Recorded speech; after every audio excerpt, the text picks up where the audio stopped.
Welcome to Audit the Audit, where we sort out the who and what and the right and wrong of police interactions. This episode covers DUIs, body cameras, and obstruction, and is brought to us by the Civil Rights Lawyers channel. Be sure to check out the description below and give them the credit that they deserve. Shortly after midnight on January 6, 2023, Deputy William Henderson of the Berkeley County Sheriff's Department responded to the scene of a single car accident in Berkeley County, West Virginia, in which 22-year-old Carrie Harmon, the daughter of Berkeley County Sheriff Nathan Harmon, was driving. The accident investigation was recorded on Deputy Henderson's body camera.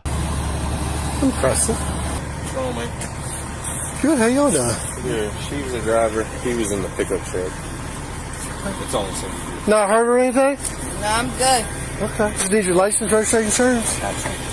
I'm good if y'all. You're good, we're good, man. Yep. How y'all relate to each other? We're just friends. Oh, okay. Yeah. I'm actually driving that truck right there. I smell a lot of dog poop or something. One of those fries. Yeah. I think I stepped, yep. I think I did step on it. I felt a lot of mud on my face. Yep. I don't know if it's mine or. You have a preference on a tow truck, ma'am? No, I'm gonna let my dad take care of it. My dad will take care of it. My dad's Nathan Harmon. He's on his way right now. Okay. You want to give a statement about what happened? Yes, sir. If you just felt the top, you can send your car. Let me call you back. I gotta give the police a statement real quick. Just don't forget to sign down the bottom when you're done. Gotcha. Can you see all right? I can see. Went for a little ride, huh? Telling you. Since my dad pulls up, I already know he's gonna give me. Gonna be on my about it. I didn't see it. I mean, it's either swerve or hit something else, or it's just hit the right on. What, a deer? Yeah. You always hit it. Right there, on my right hand side. I ain't gonna lie. My leg and my shoulder's kind of. Just watch. You need medics? No, hell no, I ain't no. Well, it's okay. Just watch the dog poop. Yeah, right? That's all I'm worried about.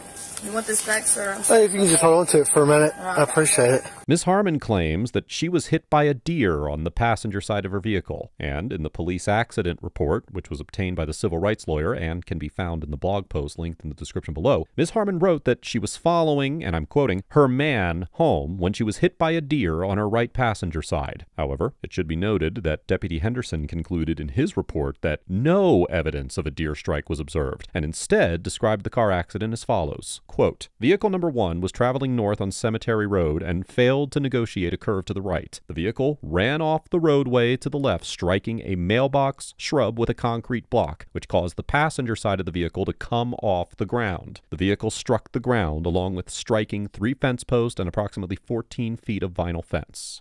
Literally just got this too. Yeah. Oh, he's gonna be pissed. Yeah, well, he's on his way. I already know. I called him. I said, Dad. Deer hit me, and literally my car's done.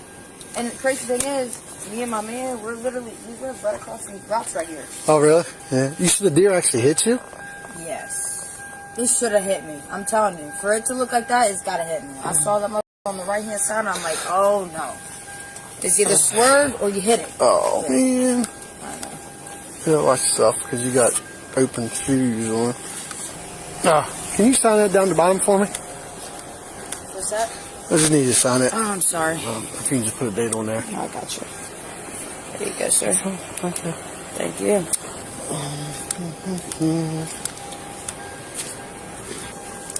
Morning. You have a preference in tow truck, sir? Glasses. I got an item on her car that I need to check. Okay. You got a flashlight? Still there.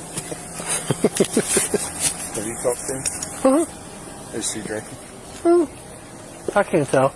Sheriff Harmon asks Deputy Henderson if his daughter has been drinking, and Deputy Henderson chuckles and states that he, and I'm quoting, can't tell, although it seems that Deputy Henderson was implying that Ms. Harmon had been drinking, or at the very least that she might have been. In the accident report, he indicated that Ms. Harmon's condition at the time of the crash was, quote-unquote, apparently normal, and that alcohol use was not suspected. After the incident, Sheriff Harmon told a reporter that field sobriety and breathalyzer testing were not conducted because Deputy Harmon did not not suspect impairment, arguing that, quote, "We have to have probable cause to move forward on anything," and that, now quoting again, "You don't go up and stick a tube in someone's mouth just because. You have to have reasonable suspicion." According to Section 17C-5-2 of the West Virginia Code, quote, "Any person who drives a vehicle on any public highway or private road in this state while he or she is in an impaired state is guilty of a misdemeanor." The statute defines the term impaired state as a person who is under the influence of alcohol or who, now quoting, "has an alcohol concentration in his or her blood of 0.08% or more by weight." Under 17C-5-4 of the West Virginia Code, quote, "A preliminary breath analysis may be administered whenever a law enforcement officer has reasonable cause to believe a person has committed an offense prohibited by Section 17C-5-2 of this code." Therefore, Sheriff Harmon is correct in his assertion that reasonable suspicion is required for an officer to require an individual to submit to a breathalyzer test. However, it is likely that a court would conclude that Deputy Henderson had at least reasonable suspicion, if not probable cause, to believe that Ms. Harmon was driving under the influence, as courts have found single vehicle accidents without an evident explanation to be significant evidence that the driver may have been impaired. In the 2020 case of United States v. Blakeney, the Fourth Circuit Court of Appeals, which has jurisdiction over West Virginia, found that probable cause to issue a warrant for impaired driving existed based on, quote, "the severity of the driver error that occurred in an accident where the driver lost control of his vehicle while navigating a gradually curving portion of the road and eventually crossed the median, along with the odor of alcohol coming from the vehicle and the driver's conduct at the scene of the accident." In reaching this conclusion, the court rejected the defendant's contention that the car accident could have happened for another reason, such as mechanical failure, determining that this argument, quote, "misapprehends the probable cause standard, which requires only the kind of fair probability on which reasonable and prudent people, not legal technicians, and does not require an affiant to rule out all innocent explanations for suspicious facts." Similarly, in the 2012 case of Wickland versus Commissioner of Public Safety, the Minnesota Court of Appeals noted that, quote, "the combination of the odor of alcohol and a serious single car accident unrelated to weather or any other apparent cause has been held to indicate probable cause for a DWI arrest." Although Deputy Henderson did not mention an odor of alcohol, it is certainly possible that he noticed one, given his coy response to Sheriff Harmon's question about whether his daughter had been drinking, and it seems probable that the unexplained nature of Ms. Harmon's accident and her slurred speech alone would be sufficient to at least provide reasonable suspicion that she had been drinking, warranting a preliminary breath test, despite her allegation that the car crash had been caused by a deer. She's right by you.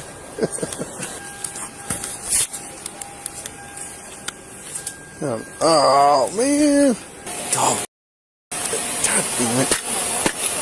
Just be careful to walk down there. There's almost dog poop in the yard.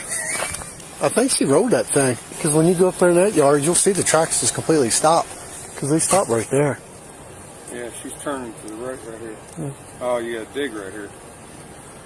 Front right tire. Dig. Where's the other tire? Right there's the right tire. She's over top of this.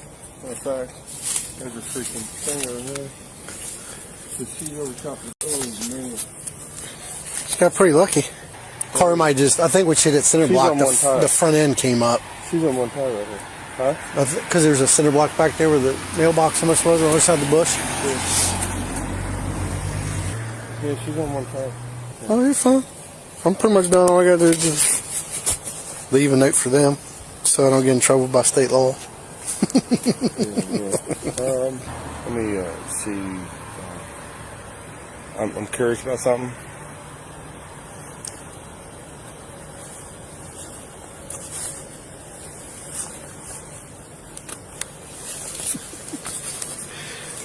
After stating that he is, and I'm quoting, curious about something, Sheriff Harmon seems to motion to Deputy Henderson, and Deputy Henderson turns off his body camera for the remainder of the encounter. Now, while some states have passed legislation requiring police officers to record citizen encounters with body-worn cameras, as of the date of writing this episode, West Virginia has not enacted any such mandates. Although it is reported that the Berkeley County Sheriff's Department purchased and equipped body cameras in 2019, the department has not made its body-worn camera policies publicly publicly available. However, in general, body camera policies typically only authorize officers to terminate recording in limited circumstances. For instance, the model body-worn camera policy for police created by the Prosecutors Center for Excellence and the California District Attorneys Association states that every officer shall make every reasonable effort to activate the BWC prior to making contact in, now quoting, any enforcement-oriented or investigative encounters to confirm or dispel a suspicion that the person may be involved in criminal activity, and that, now quoting again, once activated, the recording should not be intentionally terminated until the conclusion of the encounter, unless tactical, safety, or practical reasons dictate otherwise. Similarly, the Vermont Criminal Justice Council's model body-worn camera policy requires that, quote, both the video and audio recording functions of the body camera shall be activated at the beginning of any investigative or enforcement encounter between an officer and a member of the public, and that, with limited exceptions, quote, body cameras shall not be deactivated until the encounter has fully concluded and the officer leaves the scene or continued custody of a person has ended. Nonetheless, the policy notes that, quote, there are specific situations in which the use of BWCs is not appropriate and officers should not initiate a recording, or if an audiovisual recording has been initiated, the officer may pause or stop the recording prior to the conclusion of the event. Under the policy, acceptable reasons for discontinuing recording or activating the mute feature include, quote, on-scene conferences between officers, supervisors, advocates, clinicians, EMS personnel, attorneys, prosecutors, or other situations in which the officer determines the conference would violate confidentiality, privacy, or individual rights. And, now quoting again, conferences between officers and supervisors that might compromise this or further investigations or would otherwise impede law enforcement efforts or strategy. The Texas Commission on Law Enforcement's sample model policy on body-worn cameras also includes a similar exception, stating that, quote, officers may stop recording an event where its use may compromise police operations. Examples include, but are not limited to, conversations with criminal informants, private conversations between officers or supervisory personnel, working traffic control, performing crime scene duties, or a situation where the officer would be placing in a tactical disadvantage. Because we do not have access to the department's body camera policies, and we do not know what the officers discussed after Deputy Henderson deactivated his body camera, it is impossible to say whether the deactivation violated policy. However, it seems unlikely that the footage would have compromised police operations or posed a confidentiality issue. And even if it did not violate policy, at the very least, Sheriff Harmon's apparent signaling to Deputy Henderson to deactivate his camera is highly suspicious. Because Deputy Henderson never resumed recording on his body camera, it is unclear what exactly occurred for the remaining duration of the investigation. However, according to the accident report, Ms. Harmon was issued a warning for failure to drive with due care and released. After the incident, a screen recording of Snapchat posts that Ms. Harmon was alleged to have filmed during the accident was shared.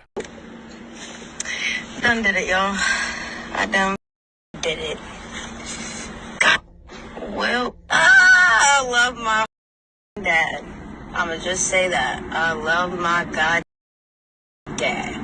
When asked about this video, Sheriff Harmon claimed that the video was from 2 years ago, not the night of the accident, and Ms. Harmon stated in a social media post that, quote, the video of me driving off thanking my father was me being arrogant and attempting to sound gracious for getting out of a speeding ticket. A screenshot of a purported Snapchat exchange between Ms. Harmon and another individual was also shared on social media. In the conversation, the other individual asked Ms. Harmon if she was getting a DUI, to which Ms. Harmon responded, quote, I got a warning because Dad showed up. The other individual then asserted that Ms. Harmon blew a quote-unquote 1.6, and Ms. Harmon defended her father's actions, stating that, quote, if your dad was sheriff, he wouldn't send you out either. However, in an interview with the Panhandle News Network, which is linked in the description below, Sheriff Harmon argued that the conversation had been altered and denied that his daughter had been given a breathalyzer at the scene. After public outcry over the incident intensified, Berkeley County Prosecutor Katie Wilkes Delegati requested that a special prosecutor be appointed, quote, out of an abundance of caution and to ensure transparency, and Morgan County Prosecutor Dan James was appointed to investigate Sheriff Harmon's actions following his daughter's car accident. On October 17, 2023, Sheriff Harmon was indicted by a grand jury on 2 counts of obstructing a law enforcement officer and 2 counts of providing false information to a state trooper. The indictment alleges that Sheriff Harmon interfered with Deputy Henderson's investigation into the crash, deleted and/or concealed the GPS tracking data from the vehicle Ms. Harmon was driving, and provided false false information to West Virginia State Police First Sergeant W.M. Roden by claiming that a preliminary breath test was not administered after the accident and that he did not delete the GPS data from the vehicle his daughter was driving. Following the indictment, Sheriff Harmon issued a statement that read, quote, "As troublesome as these charges are for me to understand, I have faith in the justice system and that the jury will see the events of that night as I did. I was a concerned father, taking care of my daughter and my vehicle. I fully trusted the deputy to conduct his investigation at his discretion and ability without hindrance." Sheriff Harmon's statement also maintained that he would continue to serve the people of Berkeley County, writing that, quote, "I can assure you this will not deter my dedication, passion for the job while putting our citizens' safety first." The statement concluded with a reference to Hebrews 11:1 and an encouragement to, quote-unquote, keep the faith. As of the date of writing this episode, the charges against Sheriff Harmon are still pending, and the Berkeley County Sheriff's Department's website continues to list him as the current acting sheriff. Overall, Sheriff Harmon and Deputy Henderson get an F for failing to investigate Ms. Harmon's suspicious and dangerous behavior, limiting their accountability and transparency by deactivating Deputy Henderson's body camera, and potentially conspiring to cover up evidence of Ms. Harmon's intoxication. Although Sheriff Harmon is innocent until proven guilty, the allegations in the grand jury indictment are reprehensible, and as indictments must be issued based on probable cause, there must at least be some evidence that Sheriff Harmon hid the results of Ms. Harmon's breathalyzer and deleted GPS data from the vehicle. And the fact that Sheriff Harmon appeared to signal to Deputy Henderson to deactivate his body camera makes me much more inclined to believe the allegations in the indictment. And while Deputy Henderson was clearly acting under Sheriff Harmon's authority, throughout the encounter he seemed more concerned with avoiding dog poop rather than taking action to protect citizens from Ms. Harmon's hazardous driving. Even if Ms. Harmon had not been drinking, it is difficult to believe that any other citizen in this situation would not have been subjected to a breathalyzer test, or at the very least, questioned about whether they had been drinking. And this interaction reveals a dangerous double standard that seems to be in place within the department. Ms. Harmon also gets an F for either driving while intoxicated or driving recklessly, failing to take accountability for her actions, and apparently allowing her father to abuse his position to keep her out of legal trouble. Now, while we do not yet know all the facts in this case, Ms. Harmon's slurred speech, the level of driver error involved in her accident, and Deputy Henderson's response when Sheriff Harmon asked him whether his daughter had been drinking strongly suggest that she was intoxicated. Furthermore, even if the Snapchat post of Ms. Harmon thanking her dad was her actually reacting to getting out of the speeding ticket, as she claimed, it still demonstrates a willingness to take advantage of her father's position for her own benefit, and to solicit or accept preferential treatment. Let us know if there is an interaction or legal topic that you would like us to discuss in the comments below. Thank you for watching, and don't forget to check out my second channel for even more police interaction content.